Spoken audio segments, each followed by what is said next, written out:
Hi. There are two common questions I hear from readers of my book, The Sleuth Investor. First, how do you find a company worth sleuthing? Second, once you had sleuthed it properly, how do you know if the stock is worth buying? That is, if the price is cheap enough. These two questions are the eternal questions of all value investors. However, most answers avoid the first question and focus on the second, the valuation. Price to book, price to net, EV to EBITDA, PE, price to sales, and others such variables. But what of the first question? Which company is worth sleuthing? Or stated simply, how to identify what is a great company? Even Warren Buffett started by focusing only on valuation. He bought stocks selling below net, the Ben Graham method, or as Warren Buffett put it, picking up a 3-puff cigar butt for the price of 1 puff and selling it for 2. It was Charlie Munger, his partner, who pointed out to him that not only is this too much work, because you have to do it again and again, but you also pay more tax when you sell. Better still, said Munger, is to find a truly great company and pay a fair price, then hold the stock, preferably forever, so the growth can compound without tax. But how to define a truly great company? What's greatness? Warren and Charlie have their own way of defining it via the corporate franchise, or as they call it, the moat. With all due respect to both, even reverence, I'd like to propose a method that can sum up a corporate greatness in one number, and so answer the first question: which company is really great and worth your sleuthing time? Let's call this number a company's greatness indicator, or CGI. Of course, that's only half the job, answering the first question. But what of the second, that of valuation? Well, I'll use the first number to answer the second question too. When is the stock of a great company worth buying? This second number I'll call the stock's greatness indicator. And the two indicators are related, as we'll soon see. In an example, I'll give you a list of 10 companies, some semi-great, some truly great, and then show you how they stack up on the stock's greatness question. Okay? First, how to identify which company is truly great, which isn't. If you are not a Warren Buffett or Charlie Munger, that is, and I might add, you want to do it fairly quickly so you don't have to spend all your time analyzing, but also have time left to sleuthing what you find and have free time to enjoy your money too. Now, before we continue, to give credit where credit is due, I must say that another investor had tried to answer these two questions simply and did this better than most. The man is Joe Greenblatt. In his book, Magic Formula Investing, Greenblatt defines corporate greatness as a superior return on capital, which he defines as EBIT, earning before interest and taxes, divided by total capital, both debt and equity, or, to use a technical term, high EVA, economic value added. By his definition, a superior company is one with high EVA, so he answers the first question. Just look for those companies with high rate return on capital. That's it. But what was the second question? When are the stocks worth buying? When are they cheap enough? Greenblatt's answer: when the superior company had a temporary problem, so its stock declined so much that the ratio of its EV, enterprise value, to EBIT, earnings before interest and taxes, is low. This simple method of answering both questions, when applied consistently, made Greenblatt a fortune. So, is this all you need to know as a base for your sleuthing? High return on capital and low EB to EV? Not in my experience. Somehow, for me, Greenblatt's formula never produced good enough target for sleuthing. What's the reason? Probably Greenblatt added to his method his own analytical expertise and acumen, so his results reflect both the formula and his own skills.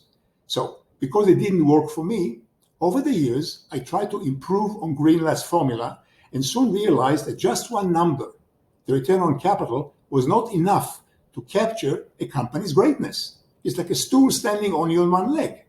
Some other criteria were needed. But remembering Enrico Fermi's rule of not using too many criteria, After a while, I finally found that adding just two more works much better. To make a long story short, what I'm presenting here is my own corporate greatness indicator, which you can compute fast on your own. First, a sidebar. My CGI, corporate greatness indicator, will not capture all great companies, nor will it capture profit-led moonshots like crypto or overvalued startups or cyclical companies. But it will capture many of the truly great companies that over time will give you wonderful returns, especially if you buy their stocks right at the bottom. So what does my indicator contain? Greenblatt's magic formula uses return on capital as a filter. I use return on equity, ROE, instead. It's more easily available and works just as well. To this, though, I add two more. Gross margins, also known sometimes as operating margins, and sales growth. Why do I need the other two? Because return on equity only shows if the business makes capital grow fast, but it tells you nothing about how it does that. That is, what advantages the business has that helps it grow its capital fast.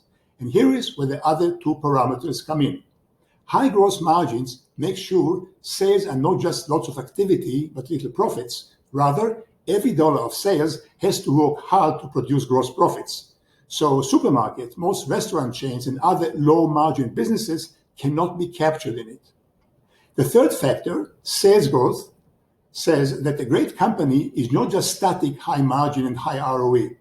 It has to have growth too, preferably high sales growth.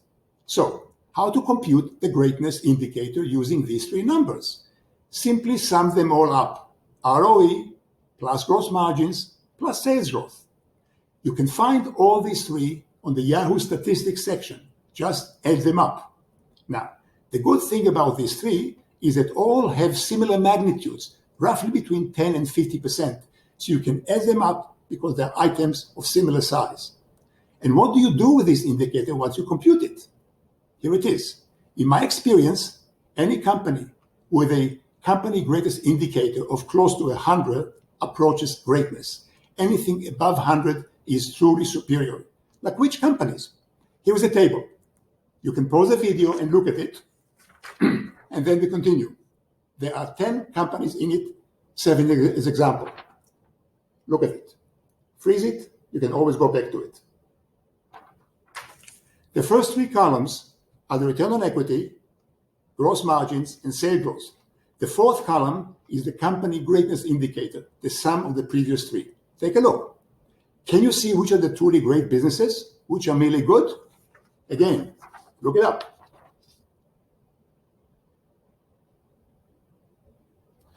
Okay, now what about the second question?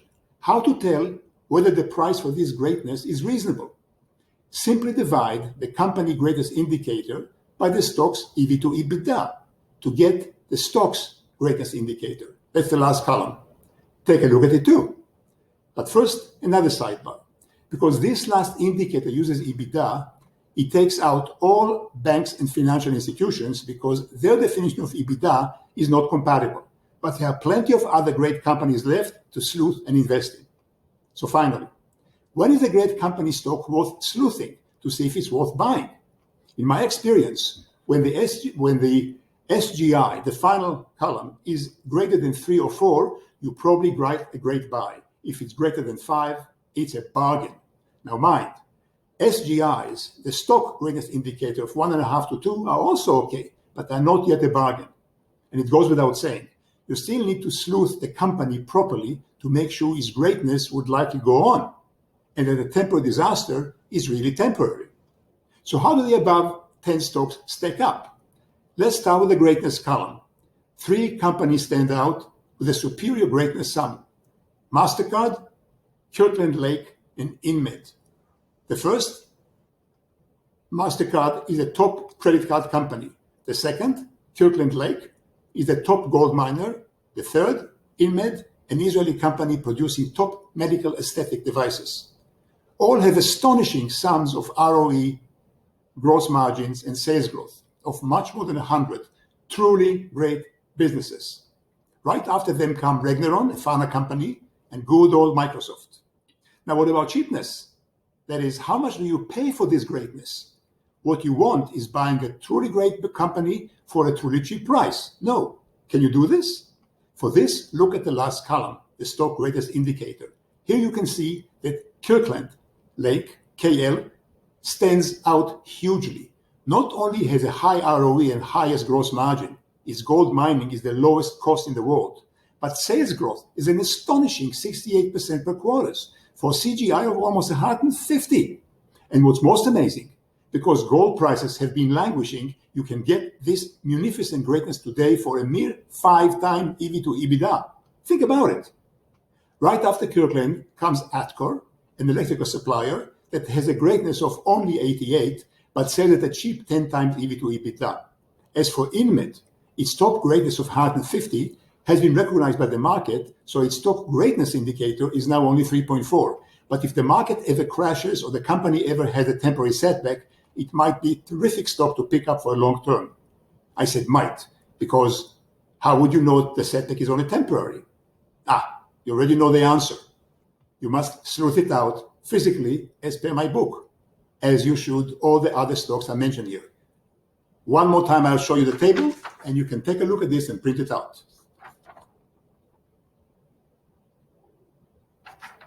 I hope the above is useful to you. That's all for today.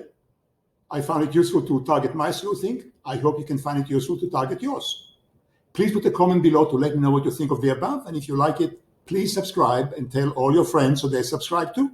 I'll see you next time. In the meantime, thank you very much for watching.